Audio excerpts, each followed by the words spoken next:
मजबूत अच्छा, किया। आरएसएस को कैसा देख रहे हैं? ये तो भाजपा की ही एक्सटेंशन है, या भाजपा उसकी एक्सटेंशन आप समझ लीजिए। लोग तो ये भी चर्चा कर रहे हैं कि अंकुर शर्मा इस दल को बना करके भाजपा का ही एक पार्ट हैं। देखिए, ये कयास लगाए जा सकते हैं, अपनी कोई एक लूज इंटरप्रिटेशन दे सकता नहीं, है। आप बताइए। लेकिन मैं सिरे से इस आरोप को खारिज करता हूं। ये हिंदुत्व का चोला पहन के रावण का काम कर रहा है। हिंदुत्व का चोला पहन के हिंदू इश्यूज पे हिंदुओं को बिट्रे करने का काम कर रहा है भाजपा, और उसके साथ आरएसएस, उसके साथ संघ भी। हिंदू है क्या? हिंदू धर्म किसी भी धार्मिक ग्रंथ में कहीं नहीं लिखा हुआ है सनातन के अलावा, तो आप हिंदू धर्म की बात कर तो हमने तो पार्टी का नाम एकम सनातन भारत दल है, और जब हम इस सनातन की बात करते हैं तो हम सभ्यता और संस्कृति की बात करते हैं, और इस सभ्यता और संस्कृति में हिंदू, सिख, जैन, बौद्ध ये कवर होते हैं। आज हमने इस्लामीकरण की बात की तो सनातन के इस्लामीकरण की बात की, और सनातन में सिख भी आएगा, हिंदू भी आएगा, जैन भी आएगा, बौद्ध भी आएगा, क्योंकि ये संस्कृति, सिखिज्म सऊदी अरेबिया में पैदा नहीं हुआ, या जैन जो थे वो कतर में पैदा नहीं हुए, यहाँ इंडिजिनस इस धरती के मूल जो मुसलमान सऊदी अरेबिया, मुस्लिम भी तो इसी देश इस्लाम सऊदी अरेबिया से आया।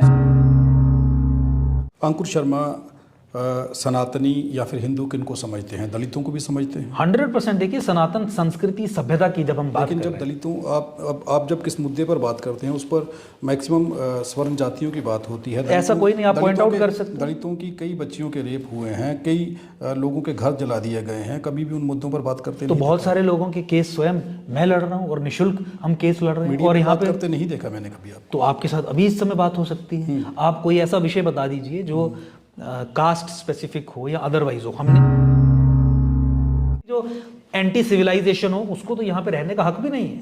जो इस सिविलाइजेशन के विरुद्ध सोच भी रखता हो उसे तो इस धरती पे रहने का कोई हक नहीं है। सभ्यता संस्कृति के खिलाफ आप नहीं हो सकते। सनातन की बात करेंगे तो मनुस्मृति भी लागू होगी। हमने संस्कृति और सभ्यता की बात की, हम कॉन्स्टिट्यूशन को लेके आगे चल रहे हैं। ये पॉलिटिकल ऑर्गेनाइजेशन है, एक पॉलिटिकल पार्टी है। कॉन्स्टिट्यूशन को हम अगर मानते हैं तभी हमें रजिस्ट्रेशन मिलती है। आप कॉन्स्टिट्यूशन को मानते हैं कि मनुस्मृति को मानते हैं? देखिए, मनुस्मृति का एक डिफरेंट स्कोप है और कॉन्स्टिट्यूशन का एक डिफरेंट स्कोप है। एकम सनातन भारत दल, जम्मू कश्मीर में चर्चा हो रही है इस दल की। मैं ये भी कह सकता हूँ कि भारत में चर्चा हो रही है, और चर्चा क्यों हो रही है इसे भी समझना जरूरी होगा। मेरे साथ एडवोकेट अंकुर शर्मा हैं। बहुत बहुत स्वागत है सर हमारे प्रोग्राम में। बहुत धन्यवाद। एकजुट जम्मू से एकम सनातन भारत दल, ये कैसे हुआ? देखिए, सनातन संस्कृति, सभ्यता और धर्म की जो लड़ाई जम्मू संभाग में रह के हम लड़ रहे थे, वो लड़ते लड़ते ऐसी स्टेज पे पहुंचे कि पूरे राष्ट्र का, पूरे देश का इस युद्ध को समर्थन प्राप्त होना शुरू हो गया। हम पहले भी कहते हैं कि जम्मू तो इस नवीन महाभारत का कुरुक्षेत्र है, जो पूरे देश पे, पूरे राष्ट्र पे, पूरी संस्कृति पे प्रहार हो रहे हैं। उसका केंद्र, उसका नया कुरुक्षेत्र जो है वो जम्मू है। तो एक कॉमन थ्रेड था जो इन सब थ्रेड्स को जोड़ता था, जो पूरे सनातन संस्कृति, सभ्यता, धर्म पे हैं। तो उसके चलते एकजुट जम्मू जो अपना सफ़र तय करते करते ऐसे स्टेज पे पहुंचा कि आवाज़ दे, पूरे राष्ट्र को उसके समर्थन में आए। वो हुआ, आवाज़ दी, और फिर एकजुट जम्मू, एकजुट भारत, और एकजुट भारत में भी सनातन संस्कृति को जगह देना, मुखरता से एकजुट सनातन भारत, और फिर जो दक्षिण के हमारे प्रदेश हैं उनके कहने पे एकजुट का अनुवाद संस्कृत में करके एकम, एकम सनातन भारत दल के रूप में निर्मित हुआ, बना। आप जानते हैं कि जिन विषयों को लेके हम जम्मू कश्मीर में लड़ रहे थे, चाहे वो लैंड जिहाद हो या इस्लामिस्ट एक्सट्रीमिज़म हो, आतंकवाद की यहाँ पे समस्या, हिंदू नरसंहार की यहाँ पे एक रियलिटी है जो अनअबेटेड और कंटिन्यूस चल रहा है। ये सब चीज़ें किसी न किसी डिग्री हैं, किसी न किसी फॉर्म में पूरे देश में भी चल रही थी। तो एक सामंजस्य बना ऐसे लोगों के साथ जो पूरे अलग अलग राज्यों में इन्हीं विषयों पे कार्य कर रहे थे, और फिर एकम सनातन भारत दल का निर्माण हुआ। अप्रैल 2023 में हरिद्वार में हमारा पहला अधिवेशन हुआ, जहाँ पे हमारे पूरे राज्य जितने भारतवर्ष के हैं वहाँ से रिप्रेजेंटेशन थी। हज़ारों की संख्या में लोग वहाँ पे आए। अधिवेशन में कुछ रेजोल्यूशंस पास हुए, और अल्टीमेटली फिर एकजुट जम्मू, एकम सनातन भारत दल के रूप में निर्मित हुआ। और आज परिस्थिति ये है कि ऐसा देश का कोई राज्य या केंद्र शासित प्रदेश नहीं है जहाँ पे एकम सनातन भारत दल का काडर, एकम सनातन भारत दल की टीम ना हो। एकम सनातन भारत दल के आप राष्ट्रीय अध्यक्ष हैं। आपने बताया कि आपने कहा युद्ध, ये जंग है, और आपका एक शब्द बीच में ये है कि लैंड जिहाद, जिहाद शब्द है। तो सीधे तौर पर सोचें कि लड़ाई किनसे है। देखिए एब्सोल्युटली, क्योंकि देखिए आप इस बात को रियलाइज़ करेंगे जम्मू कश्मीर में रह के कि इस्लामिक टोटलिटेरियनिज्म और आतंकवाद ने देश का बहुत नुकसान किया है। 47 में पाकिस्तान के निर्माण की जो प्रक्रिया थी वो केवल प्रारंभ हुई थी और पाकिस्तान बना के उस प्रक्रिया को आगे बढ़ाने का काम 47 के बाद भी किया जा रहा था। ये बिल्कुल एक डिक्लेयर्ड ऑब्जेक्टिव है। जो जियोपॉलिटिकल ताकतें हैं, जो इंपीरियल ताकतें हैं, जो देश विरोधी, राष्ट्र विरोधी, सनातन संस्कृति विरोधी जो ताकतें हैं, उनका डिक्लेयर्ड ऑब्जेक्टिव है कि जब तक आप सनातन का इस्लामीकरण ना करेंगे, जिसके लिए हिमालय का इस्लामीकरण करना ज़रूरी है, और हिमालय के इस्लामीकरण के लिए उत्तर भारत का इस्लामीकरण और उत्तर भारत के अंतर्गत जम्मू संभाग का इस्लामीकरण क्रिटिकल है, तब तक आप हिंदुस्तान को, भारतवर्ष को खत्म नहीं कर पाएंगे। तो इसीलिए जब इस्लामाइजेशन का प्रोजेक्ट है और उसके लिए डिक्लेयर्ड पूरी मिलिट्री पॉलिसी डॉक्ट्रिन है, तो उसके विरुद्ध ही हमारी लड़ाई शुरू हुई थी, जंग शुरू हुई थी, क्योंकि वो एक सबसे बड़ा एग्जिस्टेंशियल थ्रेट है to the civilisation that we believe in और जिसका हम हिस्सा हैं। तो इसीलिए बहुत क्लियर है और उसके तरह तरह के हथकंडे हैं। लैंड जिहाद आपने एक इंस्टेंस बताई कि ज़मीनों पे कब्जा करके किस तरीके से डेमोग्राफी को चेंज करके यहाँ पे राष्ट्रवादियों को, यहाँ की संस्कृति में विश्वास रखने वाले लोगों को छीन करना है, कमज़ोर करना है। तो उसके विरुद्ध हमारी जंग है और आपने देखा है कि बहुत सारे स्तरों पे हमने इस जंग को लड़ा और जीता है। रसाना के मुद्दे से आप चर्चा में आए थे। रसाना कांड से जब रसाना कांड हुआ था तब आप चर्चा में आते हैं। उसके बाद में एकजुट जम्मू बनाते हैं, फिर एकम सनातन भारत दल बनता है। अब आप इस्लाम के खिलाफ सीधी बात कर रहे हैं। जो आपके शब्द हैं वो यहाँ से लगता है कि अब इस्लाम के विरोध में ये जंग शुरू हो चुकी है। इस्लाम के विरोध में है कि आतंकवाद के विरोध में? देखिए, इस्लामिक फंडामेंटलिज्म के विरोध में है, जिहादिज्म, जिहादिस्ट आइडियोलॉजी के विरोध में है। टेररिस्ट ऑर्गेनाइजेशंस जो मैनिफेस्ट कर रही हैं उस आइडियोलॉजी को, सोच को, इस विचारधारा को, चाहे वो इस्लाम से आ रही हो या इस्लाम की इंटरप्रिटेशन से आ रही हो, उसके विरोध में है। और जो डिक्लेयर्ड ऑब्जेक्टिव है भारत का इस्लामीकरण, उसके विरोध में है। कोई भी टोटलिटेरियन ताकत इस्लामीकरण भारत का जब वो सोचते हैं, सनातन का इस्लामीकरण जब वो सोचते हैं, तो वो टोटल डिस्ट्रक्शन की बात कर रहे हैं, हमारी सभ्यता की, हमारी डिस्ट्रक्शन की बात कर रहे हैं। तो इसमें विदाउट मिन्सिंग वर्ड्स, कोई लाग लपेट के बिना हम क्लियरली उस प्रॉब्लम को आर्टिकुलेट कर रहे हैं, आइडेंटिफाई भी कर रहे हैं और फिर उससे लड़ने का प्रण लेके उससे लड़ भी रहे हैं। इन्होंने कानून बनाए इस्लामीकरण के लिए, उन कानूनों को ध्वस्त करवाने का काम किया। मुख्यमंत्री रहते हुए महबूबा मुफ्ती जैसी चीफ मिनिस्टर जो एक जिहादी एलिमेंट है, उन्होंने आदेश पारित किए जिसमें लीगल इम्यूनिटी दी गई मुस्लिम सेटलमेंट्स क्रिएट करने के लिए in favour of one community. उसको हमने ध्वस्त करवाया। रोहिंग्याज और बांग्लादेशीज की सेटलमेंट्स आप देख लीजिए, आप अपने जंगलात देख लीजिए, फॉरेस्ट लैंड्स देख लीजिए, Hindu dominated, Hindu majority areas देख लीजिए, वहाँ पे रिवर बेड्स देख लीजिए। सेलेक्टिवली एक समुदाय विशेष का कब्जा करवा के स्टेट सपोर्ट से डेमोग्राफी को चेंज करने का प्रयास, जो लैंड जिहाद, कॉन्स्टिट्यूशन में बदलाव करने की बात तो आप भी कर रहे हैं। संविधान में बदलाव करना संविधान की जो अपनी भावना है वो अलाउ करता है। अगर आप आर्टिकल 368 की बात करें तो आप संविधान में बदलाव की बात कर रहे हैं। मैं जो बात कर रहा हूँ इस इस्लामाइजेशन प्रोसेस में मुस्लिम ब्रदरहुड के मॉडल को डिप्लॉय करने की, जो एक totalitarian, destructive, anti Hindu, anti Sanatan, anti this civilisation एक प्रोसेस है। उसमें डेमोक्रेटिक इंस्टीट्यूशंस में घुस के जब आप जिहाद के काम को आगे बढ़ाते हैं, मेन स्ट्रीम पोलिटिकल पार्टी अपने आप को कहलवा के, हम उस प्रोसेस का विरोध करने की, ऐसे कानूनों को ध्वस्त करने की बात कर रहे हैं। जो भारत का मूल संविधान है उसमें फंडामेंटल चेंजेस जो करनी है वो एक डिफरेंट सब्जेक्ट है, उससे इसका कोई लेना देना नहीं है। वो तो लगातार इस समय तो कितनी सैकड़ों चेंजेस हो चुकी हैं, 100 समथिंग अमेंडमेंट जो है वो पास हुई, तो दैट इज़ नॉट रिलेटेड, मतलब कि वो तो एक स्पेसिफिक सब्जेक्ट पे बात हो सकती है। हम ऐसे कानून, जो कानून संविधान की मूल भावना को डिफीट करते हैं, जो जिहाद की एजेंडा को आगे बढ़ा के लेके जाते हैं, उन्हें ध्वस्त करने की बात कर रहे हैं। आप ये भी कह रहे हैं कि आपकी पार्टी का एक मुख्य एजेंडा है कि मंदिरों को सरकार से आज़ाद करवाना है जी। क्या सरकार ने उनको कब्जे में ले रखा है और आज़ाद करवा के करेंगे क्या? अगर सरकार को वो पैसा जा रहा है तो लोगों के भले के लिए वो लग रहा है। देखिए, तो जो मस्जिदें हैं उसे मुसलमान चलाते हैं। वक्फ बोर्ड के लिए भी कहा है आपने, बात मैं आ जाऊंगा उस पर। मस्जिदें मुसलमान चलाते हैं और जो चर्चेज हैं वो क्रिश्चियंस चलाते हैं और जो गुरुद्वारे हैं वो सिख चलाते हैं। हिंदुओं के मंदिर ही सेलेक्टिवली सरकार चलाती है। हिंदुओं के मंदिर हिंदू नहीं चला पाते। वैष्णो देवी सेक्युलर सरकार चला रही है, अमरनाथ जी सेक्युलर सरकार चला रही है। और नुकसान क्या होता है कि जब आप वैष्णो देवी पे चढ़े हुए चढ़ावे के बाद नारायणा जैसा हॉस्पिटल बनाते हैं, वहाँ पे एक गरीब हिंदू का फ्री इलाज तक नहीं होता। आप वहाँ पे बीपीएल हिंदू को भी अगर आप भेजेंगे तो उसे भी वहाँ पे 5,000 से ज़्यादा डिस्काउंट नहीं मिलेगा और लाखों का बिल उसके लिए बन के तैयार होगा। यूनिवर्सिटीज़ खोली गई है जहाँ पे जो डिसएम्पावर्ड हिंदूज हैं, क्योंकि हिंदुओं के चढ़ावे से ही वो यूनिवर्सिटी का निर्माण हुआ है, वहाँ पे उनकी रिप्रेजेंटेशन नहीं है। आप गुरुकुल व्यवस्था की बात करें जिससे सनातन सशक्तिकरण हो सकता है, यहाँ का जो हिंदू थॉट प्रोसेस है उसकी मजबूती हो सकती है, उस दिशा में कोई कदम नहीं उठाया जाता।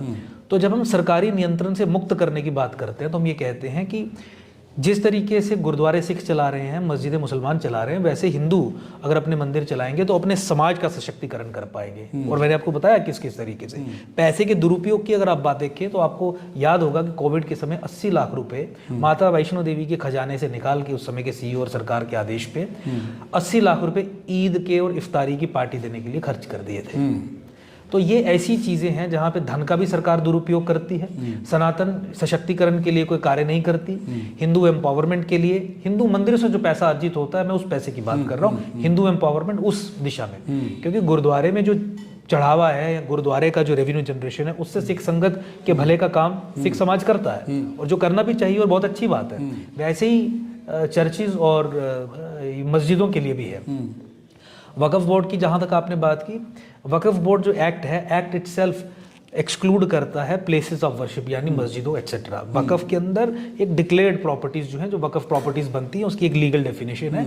मेजॉरिटी ऑफ द जो रिलीजियस इंस्टीट्यूशंस हैं मुसलमानों के हाथ में है। पिछले 70 साल में सरकारों ने, भारत सरकार ने, राज्य की सरकारों ने भी और केंद्र सरकार ने भी केवल सिलेक्टिवली हिंदुओं के मंदिरों पे ही कब्जा रखा, यानी कंट्रोल अपना रखा। एक सेक्युलर ऑफिसर को बिठा देंगे। एक धार्मिक संस्थान में एक सेक्युलर ऑफिसर का क्या काम है? हिंदुओं के संस्थान में एक आईएएस या केएस अफसर क्यों बैठेगा उसे मैनेज करने के लिए? उसकी क्या श्रद्धा है, या अगर श्रद्धा है भी तो क्या वो एक सेक्युलर एस्टेब्लिशमेंट का सिपाही होने के चलते वहां पे उस श्रद्धा के हिसाब से काम कर पाएगा? और तभी आप देखते हैं कि पैसे का दुरुपयोग होता है, हिंदुओं के लिए पैसा खर्च नहीं होता है, चाहे वो हॉस्पिटल की बात हो, यूनिवर्सिटीज की मैंने बात बताई, ऐसी बहुत सारी आपको इंस्टेंसेस मिलेंगी। समाज में जिन लोगों को आवश्यकता है। भाजपा को कैसे देख रहे हैं आप? कांग्रेस से भिन्न नहीं, जिस तरीके से, मतलब कांग्रेस और भाजपा एक जैसे हैं? कांग्रेस और भाजपा एक ही ब्रैकेट में आप डाल के आप उनको देखेंगे नीतियों के आधार पे। आपने देखा कि जम्मू कश्मीर में कांग्रेस की नीति अगर सनातन नॉन मुस्लिम, एब्सोल्युटली मैं उसी पे आ रहा हूँ। कांग्रेस की नीति अगर जम्मू कश्मीर के संबंध में जो नॉन मुस्लिम्स हैं उसमें हिंदू भी आ गए, सिख भी आ गए, जैन भी आ गए, बौद्ध भी आ गए, उनको डिसएम्पावर करके रखने की थी। तो भाजपा की भी यही है। भाजपा को तो इनफैक्ट एब्रोगेशन के बाद मौका मिला कि यहाँ के गैर मुसलमान को, नॉन मुस्लिम को पॉलिटिकली एम्पावर करे। जम्मू संभाग को अधिक सीटें देके, लोकतांत्रिक व्यवस्था में पॉलिटिकल एम्पावरमेंट, अधिक एमएलए सीट्स देके, अधिक एमपी सीट्स देके आप कर सकते हैं। 2021 के सेंसस के आधार पर डिलिमिटेशन करवाती भाजपा तो जम्मू संभाग को 50 सीटें मिलती, कश्मीर को केवल 40 मिलती। तो जम्मू संभाग यानी नॉन मुस्लिम समाज की एम्पावरमेंट होती, जिस समाज के वोट के आधार पर भाजपा आज केंद्र में शासन बना के बैठी है। लेकिन भाजपा ने क्या कहा कि हम 2011 के fraud, anti Jammu, anti Hindu census को आधार बना के डिलिमिटेशन करेंगे। कश्मीर को 47 सीट्स दे दी, जम्मू को 43 पे सीमित कर दिया। और आप जानते हैं जो कश्मीर बेस्ड पॉलिटिकल पार्टीज हैं वो जम्मू संभाग के कुछ एरियाज में से 10 के करीब सीटें लेती हैं। तो इफेक्टिवली कश्मीर के पास, कश्मीर बेस्ड पॉलिटिकल पार्टीज के पास जो एंटी जम्मू है, एंटी सिविलाइजेशन है, भारत के विरोध में भी बात करती हैं और सेपरेटिस्ट एजेंडा को भी आगे बढ़ाती हैं, उन्हें 57 सीट्स इफेक्टिवली दे दी 90 मेंबर असेंबली से। नहीं, आप ये कह रहे हैं कि भाजपा सनातन विरोधी है? 100% मैं ये कह रहा हूं कि भाजपा का जो नीति स्ट्रक्चर है वो ऐसा है जो सनातन के विरोध में ही आपको काम करता हुआ नजर आएगा। जब उन्होंने सनातनियों को कमजोर किया पॉलिटिकली, और फिर उसके कुछ सिम्टम्स आपको दिखेंगे, नौकरियां आपको नहीं मिलेंगी, एम्प्लॉयमेंट आपको नहीं मिलेगी। दूसरा, मंदिरों का सिलेक्टिव टेक ओवर करके रखना, उसका पैसा हिंदू एम्पावरमेंट पे खर्च ना होने देना। तीसरा, कांग्रेस ने अगर सचर कमेटी मुसलमानों के लिए बनाई कि ये कमेटी रिकमेंडेशंस देगी और रिकमेंडेशंस देने के बाद हम ऐसी नीतियां बनाएंगे जिससे मुसलमान समाज मजबूत हो, जो धर्म के आधार पर किया गया अनकॉन्स्टिट्यूशनल एक्ट था, भाजपा ने उसको अडॉप्ट करके इम्प्लीमेंट किया। 2014 से 19 के बीच में भाजपा ने कांग्रेस द्वारा बनाई गई सचर कमेटी की तमाम रिकमेंडेशंस को लागू कर दिया। और जो सपोर्ट में थे, नहीं, हम 370 के विरोध में थे। एकजुट जम्मू हमेशा से इंडिपेंडेंट एक आप कश्मीर और जम्मू को अलग अलग करना चाहते हैं? मैं उस पर भी आऊंगा। एकजुट जम्मू हमेशा से आइडियोलॉजिकल इश्यूज पे बात करती आई थी। आप जानते होंगे रोशनी कानून को 2014 में मैंने चुनौती दी और 2014 के अंत से या 2015 के शुरू से सरकार किसकी रही, भाजपा की रही केंद्र में, और भाजपा पीडीपी की 2018 तक रही राज्य में, और फिर 2018 के बाद प्रेसिडेंट रूल और गवर्नर और अब एलजी रूल, भाजपा की सरकार रही। तो मुझे बताइए, लैंड जिहाद का वो टूल जिसे रोशनी कानून कहते हैं, जिसके खिलाफ हमने कोर्ट में जंग लड़ी, वो जंग तो हमने भाजपा के खिलाफ लड़ी ना। हमें अगर कोई अपोज कर रहा था कोर्ट में इस कानून को ध्वस्त करवाने की दिशा में, तो वो तो भाजपा कर रही थी। सुप्रीम कोर्ट में 2016 में मैं जम्मू कश्मीर का मामला लेके कि जम्मू कश्मीर में सिख माइनॉरिटी में, जैन बौद्ध क्रिश्चियंस माइनॉरिटी में, मुसलमान माइनॉरिटी में नहीं है, और इन माइनॉरिटी कम्युनिटीज का हक मुसलमान गलत तरीके से ले रहे हैं स्कीम्स का बेनिफिट उठा के। और जून 2016 से 2018 12 मार्च तक जो मैंने जंग लड़ी वो तो भाजपा के खिलाफ लड़ी। ये तो आरोप हमारा भाजपा पे है कि जम्मू कश्मीर में मुसलमान जो मेजोरिटी में है, भाजपा की सरकार उन्हें माइनॉरिटी के बेनिफिट्स दे रही है। तो इससे बड़ा धोखा क्या हो सकता है? प्रधानमंत्री कार्यालय से 15 स्कीम्स चलती हैं जिन्हें 15 सूत्रीय कार्यक्रम का नाम दिया गया है। सुप्रीम कोर्ट में केस जीतने के बाद हमने उस स्कीम की इंप्लीमेंटेशन गाइडलाइंस में भी बदलाव करवा दिया। वहां पे लिखवा दिया क्लॉज 7B में इंप्लीमेंटेशन गाइडलाइंस के कि जम्मू कश्मीर में इन स्कीम्स का बेनिफिट मुसलमानों को नहीं मिलेगा। उसका फायदा क्या होगा? आज अगर सिखों को 50 स्कॉलरशिप्स मिल रही हैं एक स्कीम में एक वर्ष में, तो मुसलमानों को अगर आप उसमें से निकाल दोगे तो एक स्कीम में 600 सिख आ जाएंगे। वैसे ही क्रिश्चियंस, जैन और बौद्धों की संख्या भी बढ़ेगी। हिंदू भी माइनॉरिटी का लाभ उठा पाएगा अगर वो माइनॉरिटी में डिक्लेयर्ड हो जाता है। डिक्लेयर्ड नहीं है लेकिन बाकी कम्युनिटीज माइनॉरिटी डिक्लेयर्ड है, तो उससे नॉन मुस्लिम एम्पावरमेंट यानी माइनॉरिटी एम्पावरमेंट जम्मू कश्मीर में होगी। तो ये आरोप तो हमारा भाजपा भी। मुझे बताइए, कांग्रेस ने भी सिखों के लिए, बौद्धों के लिए, क्रिश्चियंस, जैन्स और हिंदुओं के लिए आने वाली स्कीम्स का बेनिफिट मुसलमानों को दिया। भाजपा ने भी यही किया। कांग्रेस ने भी कश्मीर को मजबूत किया, भाजपा ने भी कश्मीर को मजबूत किया। आरएसएस को कैसा देख रहे हैं? ये तो भाजपा की ही एक्सटेंशन है, या भाजपा उसकी एक्सटेंशन आप समझ लीजिए। लोग तो ये भी चर्चा कर रहे हैं कि अंकुर शर्मा इस दल को बना करके भाजपा का ही एक पार्ट हैं, जहां पर भाजपा कमज़ोर है वहां पर वो काम करेंगे और बाद में भाजपा को फायदा देंगे। देखिए, ये कयास लगाए जा सकते हैं, अपनी कोई एक लूज इंटरप्रिटेशन दे सकते हैं। आप बताइए। लेकिन मैं सिरे से इस आरोप को खारिज करता हूँ। आप हमारा ट्रैक रिकॉर्ड 2014 से अभी तक देखिए, हमारा तो संघर्ष ही भाजपा के विरुद्ध रहा। और किस आधार पर रहा? कि ये हिंदुत्व की राजनीति को बिट्रे करने वाला संगठन है। ये हिंदुत्व का चोला पहन के रावण का काम कर रहा है। हिंदुत्व का चोला पहन के हिंदू इश्यूज पे हिंदुओं को बिट्रे करने का काम कर रहा है भाजपा, और उसके साथ आरएसएस, उसके साथ संघ भी। तो इसीलिए हमने ये कहा कि हम इन विषयों को लेकर आगे चलेंगे, और इसीलिए हमें दूसरे दल का निर्माण करना पड़ा। आपको लगता है कि आप इतना बड़ा, पूरी दुनिया में सबसे बड़ा संगठन आरएसएस खुद को कहता है, उसके साथ लड़ पाएंगे? ये मेरे लिए मायने नहीं रखता कि कितना बड़ा है। मेरे लिए मायने रखता है कि जो मेरी वैचारिक आइडियोलॉजिकल कमिटमेंट है उसको लेके मैं चलूं। 2014 में भी लोग कहते थे कि आप सोचते हैं कि आप सिंगल हैंडेडली एक कानून को खत्म करवा सकते हैं जो 87 एमएलएज ने मिलकर बनाया, सरकार का जिसे संरक्षण है, केंद्र सरकार जिसे प्रोटेक्ट कर रही है। 6 वर्ष के संघर्ष में अक्टूबर 2020 में हमने उस कानून को ध्वस्त करवा दिया। लोग कहते थे कि आप ये सोच सकते हैं कि मुसलमानों को माइनॉरिटी स्टेटस दिया जा रहा है जम्मू कश्मीर में, सुप्रीम कोर्ट में आप जंग जीत जाएंगे। हमने जंग जीती। लोग ये कहते थे कि आप रोहिंग्यास और बांग्लादेशी की सेटलमेंट के विरुद्ध बोल रहे हैं, कौन जानता है क्या लोग समर्थन में आएंगे। आज परिस्थिति ये है कि रोहिंग्यास और बांग्लादेशी की सेटलमेंट के विरुद्ध पूरा समाज यहाँ का खड़ा है। तो इसीलिए कोई भी, आप भारतीय कॉन्स्टिट्यूशन को मानते हैं? 100%। और उस कॉन्स्टिट्यूशन के दायरे में रह के हम प्रैक्टिस भी करते हैं, काम भी करते हैं, और इसीलिए विश्वास रखते हैं तभी काम कुछ धाराएं बदलने की बात कर रहे हैं। धाराएं बदली जाती हैं, धाराएं बदली जाती हैं। धाराएं बदलने की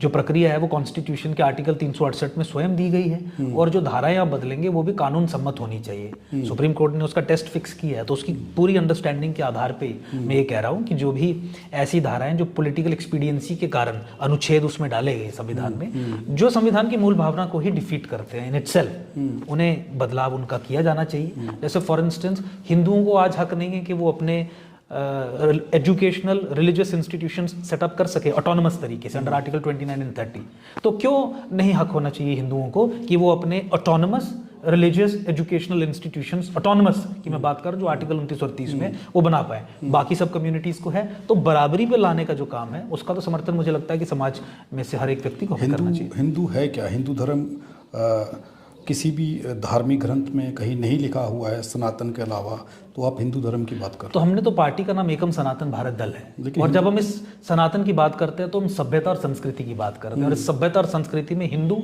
सिख, जैन, बौद्ध ये कवर होते हैं। इसके अलावा जो भी बिलीफ सिस्टम्स हैं जो बाहर से आए, उनकी कानून और कॉन्स्टिट्यूशन के हिसाब से राइट्स देने की बात है। लेकिन जो आप यहाँ की कोर संस्कृति और कोर जो मूल सभ्यता है, जब तक उसके सशक्तिकरण की बात नहीं करोगे, और क्योंकि उसमें प्रहार होते आए हैं, आज हमने इस्लामीकरण की बात की तो सनातन के इस्लामीकरण की बात की, और सनातन में सिख भी आएगा, हिंदू भी आएगा, जैन भी आएगा, बौद्ध भी आएगा, क्योंकि ये संस्कृति, सिखिज्म सऊदी अरेबिया में पैदा नहीं हुआ, यहाँ जैन जो थे वो कतर में पैदा नहीं हुए, यहाँ इंडिजिनस इस धरती के मूल जो मुसलमान सऊदी अरेबिया, मुस्लिम भी तो इसी देश इस्लाम सऊदी अरेबिया से आया, मुस्लिम है वो इसी देश के हैं। हाँ, तो एब्सोल्युटली उन्हें तो नागरिकता का हक दिया गया है ना, उनकी नागरिकता समाप्त करने की बात कोई बाहर से नहीं आए हैं, उनकी नागरिकता समाप्त करने की बात तो कोई नहीं कर रहा है ना। सीएए को कैसे देख रहे हैं आप? किसको? सीएए एक बहुत लाभदायक कदम था जो सरकार ने उठाया था, लेकिन अनफॉर्चुनेटली भाजपा ने और संघ ने बिट्रे किया हिंदुओं को इस पे भी। एक तो पहले पार्शियली कि 2014 से पहले पाकिस्तान, बांग्लादेश और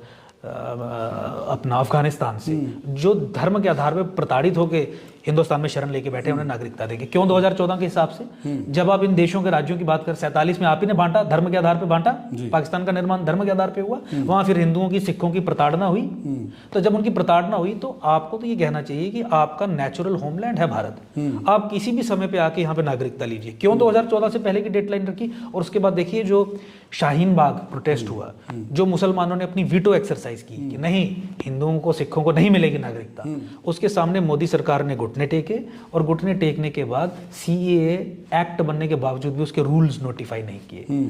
तो रूल्स नोटिफाई ना करने का मतलब हुआ कि एक्ट क्रियान्वित नहीं हो पाया और उन लोगों को नागरिकता नहीं मिली। तो मुसलमानों ने वीटो एक्सरसाइज की, नहीं देंगे, मोदी ने कहा नहीं देंगे। तो मुझे बताइए, इस दृष्टिकोण से भी देख लीजिए कांग्रेस और भाजपा में क्या फर्क है। वो भी मुस्लिम अपीसमेंट में है और ये तो एक डिग्री आगे जाके बात करते हैं। ये केवल तुष्टीकरण की बात नहीं करते हैं, ये तृप्तिकरण और संतुष्टिकरण की बात करते हैं। वो बिगर डिग्रीज हैं अपीसमेंट की, जो एक एंटी कॉन्स्टिट्यूशनल और एक, मुझे लगता है कि ऐसा काम है जिससे देश का नुकसान हुआ है। अंकुर शर्मा, सनातनी या फिर हिंदू किनको समझते हैं? दलितों को भी समझते हैं? 100% देखिए, सनातन संस्कृति सभ्यता की जब हम बात लेकिन जब दलितों आप जब किस मुद्दे पर बात करते हैं उस पर मैक्सिमम स्वर्ण जातियों की बात होती है। ऐसा कोई नहीं, आप पॉइंट आउट कर सकते हैं। दलितों की कई बच्चियों के रेप हुए हैं, कई लोगों के घर जला दिए गए हैं, कभी भी उन मुद्दों पर बात करते तो बहुत सारे लोगों के केस स्वयं मैं लड़ रहा हूँ और निःशुल्क हम केस लड़ रहे हैं, और यहाँ पे करते नहीं देखा मैंने कभी। आप तो आपके साथ अभी इस समय बात हो सकती है। आप कोई ऐसा विषय बता दीजिए जो कास्ट स्पेसिफिक हो या अदरवाइज हो। हमने जितने भी विषय मीडिया से जिन पे बात की है, जिन पे काम किया है, वो वैचारिक दृष्टिकोण से राष्ट्र निर्माण के विषय हैं। डेमोग्राफिक इन्वेजन की बात करते हैं तो इस संस्कृति को खत्म करने वाले जो प्रोसेसेस हैं, संस्कृति की मैं बात कर रहा हूँ, उसमें फिर ये जाति धर्म नहीं रह जाता, नहीं रहेगा। संस्कृति की बात हो रही है, सिविलाइजेशन की बात। कोई भी व्यक्ति जो एंटी सिविलाइजेशन हो, उसको तो यहाँ पे रहने का हक भी नहीं है। जो इस सिविलाइजेशन के विरुद्ध सोच भी रखता हो, उसे तो इस धरती पर रहने का कोई हक नहीं है। सभ्यता संस्कृति के खिलाफ आप नहीं हो सकते, जो यहाँ की मूल है। आप बाहर से आए हैं, आपका धर्म, आपकी सोच बाहर से आई है, आपको कंफर्म करना पड़ेगा यहाँ की संस्कृति और सभ्यता के हिसाब से। आप उसके खिलाफ अगर खड़े हो जाएंगे तो हम आपको खत्म कर देंगे। इस ऐलान के साथ हम आगे बढ़ते हैं। डेमोग्राफिक चेंज किसी जाति विशेष का मुद्दा नहीं है, ये संस्कृति का विषय है। माइनॉरिटी राइट्स किसी जाति विशेष का विषय नहीं है, ये पूरी एक कॉन्स्टिट्यूशन का विषय है। अंकुर शर्मा के साथ लोगों की उम्मीदें तभी तो रहेंगी, दलित भी तब तो आपके साथ, तो हमारे साथ जुड़ रहे हैं। हमारी पार्टी में आप जान के हैरान हो जाएंगे, जब डेटा में शेयर करूंगा पूरे राष्ट्र भर में, दलित समाज हो, पिछड़ा वर्ग हो, हर तरीके का वर्ग, मुस्लिम को छोड़ के। देखिए, हमारे सप्त संकल्पों में जो विश्वास रखता है, केवल हम उसी को एंट्री करवाएंगे। आप मुसलमानों को भी साथ मिलेंगे? हम उसी को एंटर करवाएंगे जो हमारे सप्त संकल्पों में विश्वास रखता है और सनातन संस्कृति, सभ्यता और धर्म के सशक्तिकरण हेतु प्रणबद्ध है। जब हमें कोई मिलेगा, हम उसे जगह देंगे। यही टेस्ट है। धर्म के आधार से देखिए ही मत। सप्त संकल्प हैं, 7 हमारे फाउंडिंग प्रिंसिपल्स हैं, जो उसको कंफर्म करता है, जिसका ट्रैक रिकॉर्ड रहा है इस सनातन संस्कृति के सशक्तिकरण का। केवल उसकी जगह है, केवल उसकी जगह। अगर आप सनातन की बात करेंगे तो मनुस्मृति भी लागू होगी। हमने संस्कृति और सभ्यता की बात की, हम कॉन्स्टिट्यूशन को लेके ही आगे चल रहे हैं। ये पॉलिटिकल ऑर्गेनाइजेशन है, एक पॉलिटिकल पार्टी है। कॉन्स्टिट्यूशन को हम अगर मानते हैं तभी हमें रजिस्ट्रेशन मिलती है। आप कॉन्स्टिट्यूशन को मानते हैं कि मनुस्मृति को मानते हैं? देखिए, मनुस्मृति का एक डिफरेंट स्कोप है और कॉन्स्टिट्यूशन का एक डिफरेंट स्कोप है। कॉन्स्टिट्यूशन एक पॉलिटिकल डॉक्यूमेंट है, एक सोशल कॉन्ट्रैक्ट है कि जिस तरीके के हमारे इंस्टीट्यूशंस होंगे, जिस तरीके की हमारी कानून व्यवस्था होगी, तो जहां तक कानून व्यवस्था, देखिए, वो सनातन सम्मत हो सकता है। कॉन्स्टिट्यूशन जो है वो सनातन सम्मत है भी, और क्यों ना हो। मुझे बताइए कि जिस सभ्यता से आप बिलोंग करते हैं, उस सभ्यता का प्रतिबिंब ही तो होना चाहिए आपका संविधान भी। संविधान है क्या? संविधान एक व्यवस्था है। क्या व्यवस्था है कि पॉलिटिकल इंस्टीट्यूशंस किस तरीके से काम करेंगे, यहाँ पे जो लोग रह रहे हैं उनके क्या हक होंगे, सरकार की क्या ताकत होगी। तो उसको कंपेयर करना मनुस्मृति या रिलीजियस टेक्स्ट से, that is like comparing apples and oranges. दोनों का अलग अलग डोमेन है, दोनों का अलग अलग स्कोप है। आप कैसे देखते हैं मनुस्मृति? मनुस्मृति एक डिफरेंट रिलीजियस टेक्स्ट आप है। कैसे देखते हैं? नहीं, उसके तो आप स्पेसिफिक क्लॉजेज अगर आप मेरे साथ डिस्कस करें तो उस विषय पे बात हो सकती है। और अदरवाइज भी रिलीजियस टेक्स्ट्स पे अथॉरिटेटिव तरीके से बात करना, जो हमारे सनातन की बात होगी, जो धर्म गुरु हैं वो उसके ऊपर बात कर रहे हैं। और अगर सनातन संस्कृति सभ्यता को सशक्त करने वाली कोई भी बात किसी भी धर्म ग्रंथ में आती है तो हम उसे अडॉप्ट करेंगे, उसमें कोई समस्या वाली बात ही नहीं है। पॉलिटिकली अगर हमें मूव करना है तो देयर इज अ कॉन्स्टिट्यूशन और मनुस्मृति एक साथ नहीं चल सकते। देखिए, दोनों, ये तो एक प्रोपेगेंडा और प्रपंच है कि आप उनको दोनों को जोड़ के कंपेयर करेंगे। क्या आप सेब और आम का कंपैरिजन कर सकते हैं? यहाँ पे आज हम डेमोक्रेसी की बात करते हैं। डेमोक्रेसी में एक सोशल कॉन्ट्रैक्ट के चलते स्टेट और आपके जो नागरिक हैं उनके बीच में एक रिश्ता तय करने वाला एक डॉक्यूमेंट है। तो वो एक अलग चीज़ है। मनुस्मृति एक अलग चीज़ है, पराशर स्मृति एक अलग चीज़ है, नारद स्मृति एक अलग चीज़ है, वेद अलग चीज़ है। अब हम आपको ये पूछ दें कि आप कॉन्स्टिट्यूशन को ऊपर रखते हैं या कुरान को ऊपर रखते हैं या गुरु ग्रंथ साहब और कॉन्स्टिट्यूशन का कंपैरिजन करें, तो ये कोई बात करने वाली तो बात ही नहीं हुई। ये तो कोई बात ही नहीं हुई। सभी धर्मों को उनको मानने का अधिकार कॉन्स्टिट्यूशन देता है, लेकिन किसी धर्म को खत्म करने का अधिकार कॉन्स्टिट्यूशन नहीं देता है। और सनातन का इस्लामीकरण करने की सोच जो धर्म के लोग रखेंगे हम उन्हें खत्म करेंगे। जी, बहुत बहुत धन्यवाद हमारे से अंकुर जी बात करने के लिए। सनातन धर्म का खुलकर के प्रचार होगा, बात होगी। जो सनातन के खिलाफ है उनका विरोध भी किया जाएगा, उनके साथ हर तरीके से वो हथकंडा अपनाया जाएगा कि उन लोगों को सबक सिखाया जा सके। अब अंकुर शर्मा ने आरएसएस और भाजपा पर तंज भी कसा है और निशाना भी साधा है और ये साफ कहा है कि आरएसएस और भाजपा कांग्रेस की तर्ज पर काम कर रहे हैं, सनातनियों के विरोध में हैं, हिंदुओं के विरोध में हैं। वो कभी भी इनके हक में नहीं थे और एक चीज़ साफ कर दी है कि उनका कहीं भी किसी भी तरीके से भाजपा के साथ कोई भी गठजोड़ या उनके साथ किसी भी तरीके का संबंध नहीं है। आप देखते रहें आरटीआई इंडिया न्यूज़, लोकतंत्र का पहरेदार, ताकि हम पहुंचा सकें आप तक वो खबरें जो नहीं पहुंच रही हैं या फिर जो नहीं पहुंचाई जा रही हैं। धन्यवाद।